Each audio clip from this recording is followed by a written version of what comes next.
Assalamualaikum warahmatullahi wabarakatuh. Semangat pagi anak-anak. Apa kabarnya hari ini? Alhamdulillah, luar biasa. Allahu Akbar. Nah anak-anak, sebelum ibu menjelaskan materi hari ini, kita baca doa terlebih dahulu. A'udzu billahi minasyaitonir rajim. Bismillahirrahmanirrahim. Rabbi zidni ilman warzuqni fahman. Ya Allah, tambahkanlah ilmuku dan berilah aku pemahaman. Amin. Baik anak-anak, persiapkan buku paketnya dan alat tulisnya. Dan dengarkan video pembelajaran hari ini agar kalian bisa mengisi tugas hari ini dengan baik. Tema 7, subtema 4 tentang perkembangan teknologi transportasi. Alat transportasi dibedakan menjadi 3, yaitu di darat, di laut, dan di udara. Di darat, zaman dahulu memakai kuda, pedati, dan delman. Setelah berkembangnya teknologi transportasi di darat, sekarang menggunakan sepeda, motor, mobil, bus, dan kereta api. Di laut, zaman dahulu memakai perahu dayung, rakit, dan perahu layar. Nah, kalau sekarang memakai perahu motor dan kapal. Di udara, zaman dahulu memakai balon udara. Nah, kalau sekarang memakai pesawat terbang. Itu adalah perkembangan teknologi transportasi dari zaman dahulu hingga sekarang. Baik anak-anak, ini adalah gambar dari pedati, sapi, dan kerbau. Nah, zaman dahulu nenek moyang kita memakai pedati itu untuk mengangkut hasil panen atau bahan bangunan. Jadi untuk mengangkut yang berat-berat. Ada yang memakai sapi dan kerbau. Nah, ini juga gambar dari rakit dan perahu dayung.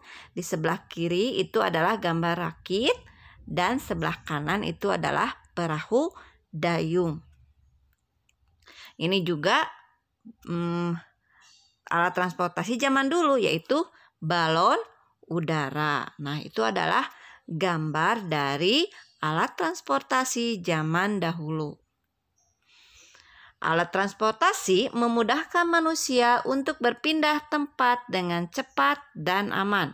Dengan perkembangan teknologi membuat perpindahan manusia ke sebuah tempat menjadi lebih hemat tenaga.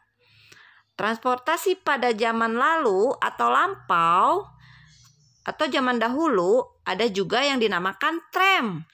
Tram merupakan alat tradisional yang menggunakan tenaga uap. Sebelumnya, tram memanfaatkan tenaga kuda. Jadi tram itu zaman dahulu sebelum memakai uap, memakai tenaga kuda. Jadi ditarik pakai kuda. Alat transportasi yang memanfaatkan hewan selain tram yaitu pedati. Nah, pedati itu yang tadi yang gambar yang pertama ya. Pedati mirip dengan kereta kuda namun ditarik dengan sapi atau kerbau. Pedati bisa digunakan untuk mengangkut beban berat seperti hasil panen dan bahan bangunan. Dengan berkembangan teknologi transportasi, tram berkembang menjadi kereta api listrik atau KRL. KRL ada di Indonesia sejak zaman kolonial Belanda. KRL sangat murah, aman, dan efisien. Nah, untuk sekarang mungkin KRL adanya hanya di Jakarta ya.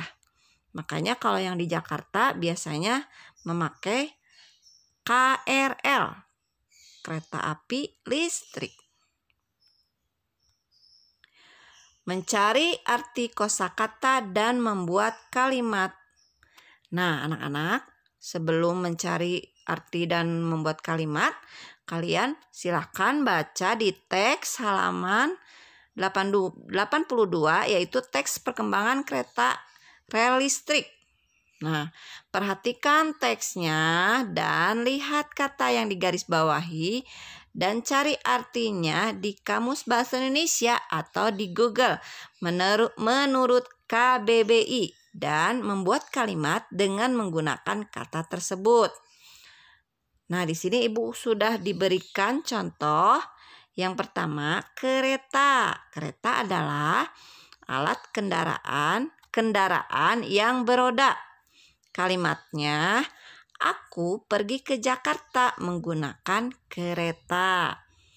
Yang kedua, modern. Modern adalah terbaru. Kalimatnya, pasukan TNI dilengkapi dengan senjata-senjata yang modern. Nah, itu adalah mencari kosakata dan membuat kalimat. Masih ada beberapa kata lagi ya yang harus kalian cari dan dibuatkan kalimatnya sesuai dengan kata tersebut. Sekarang, tentang keberagaman di masyarakat. Semua jenis alat transportasi tidak dapat berfungsi tanpa adanya seseorang yang bekerja mengoperasikannya. Contohnya, masinis yang bekerja mengoperasikan kereta api. Nah, bayangkan anak-anak kalau ada kereta api tapi tidak ada yang bisa mengoperasikan atau menjalankannya. Nah, bagaimana bisa terus berlaju ya kereta apinya? Maka dari itu kita harus saling menghormati dan menghargai apapun pekerjaannya. Dengan menghargai keberagaman pekerjaan, kerukunan bermasyarakat akan selalu terjaga. Dengan demikian, kita dapat hidup dengan nyaman, damai, dan tentram. Nah, makanya anak-anak tidak boleh menghina atau menjelek-jelekan pekerjaan seseorang. Karena di Indonesia itu banyak keberagaman pekerjaan. Kita harus saling menghormati ya anak-anak. Baik, itu adalah penjelasan tentang keberagaman di masyarakat. Ibu ingatkan kembali untuk tugas hari ini. Kalian mengisi latihan soal tema 7 subtema 3 halaman 73 sampai 74 dan ayo berlatih halaman 80 nomor 1 dan 2 dan halaman 82. Alhamdulillah materi hari ini sudah selesai. Jika kalian sudah selesai nanti masukkan ke classroom masing-masing ya tugasnya. Terima kasih. Assalamualaikum warahmatullahi wabarakatuh.